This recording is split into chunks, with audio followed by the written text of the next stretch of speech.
So Shane, can you share with us just how you used to manage your Christmas orders prior to having the PBSA system? What was the sort of approach that you took? Of course, Darren. So basically pen and paper, triplicate books, and when we got really fancy, the spreadsheet. Amazing revolutionary bit of equipment, but overall it was a lot of hard work, especially when the orders started to come in thick and fast towards the back end of the season. And then on preparation day, when we were trying to pack up prepare orders, there was a lot of hard work going through all the triplicate books and referring to spreadsheets, and a little bit of complication there and confusion sometimes. So if you think about mistakes, and sometimes this is hard to measure, how many sort of mistakes and those sorts of things do you feel probably went on during that process? Yeah, it is a tough one to measure unless there's a big mistake where someone really misses out on their Christmas order the day before Christmas. But look, I'd say each year there'd be a 10% mistake factor that where customers may have not got exactly what they want, but you'd be able to cover it. But considerable. So you implemented the system in November last year in the two shops, so it was really close to Christmas, but how did you find that first Christmas went, seeing it was pretty close from the implementation? Yes, Darren, look, it was a baptism of fire basically, but in hindsight, probably the best way to do it. Everybody had to get in there and learn the basics pretty quickly.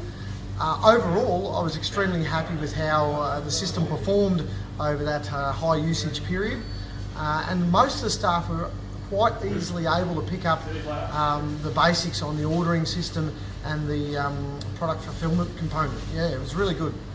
Yeah, and did you find the fact that all the orders were collected electronically and you could just click a button and see what you needed to produce and what you needed to pack? What sort of difference did that make? That was definitely an advantage to the program. In retrospect, we probably didn't utilise it as well as we should have, and that's something we're definitely looking forward to this year, because it is a massive advantage of the PBSA program compared to other software POS programs out there. So now you've had that 12 months and you're getting prepped for the Christmas that's in a few months' time. What are some of the little things or changes that you're making that's going to position you to have an even smoother Christmas this year? So we're basically doing a training session with all the staff prior to the peak season this year, just to refine the few little bad habits that the team have picked up. And we're also utilising line validation, which is a massive plus to the program this year, more so than we did last year. So you mentioned the term line validation. What does that handle for you? What capability does that give you?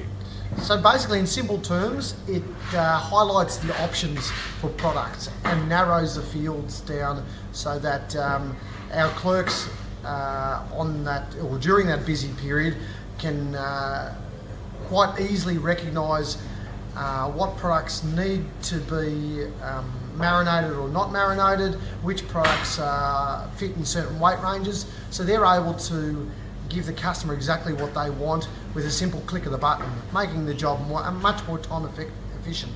Yeah.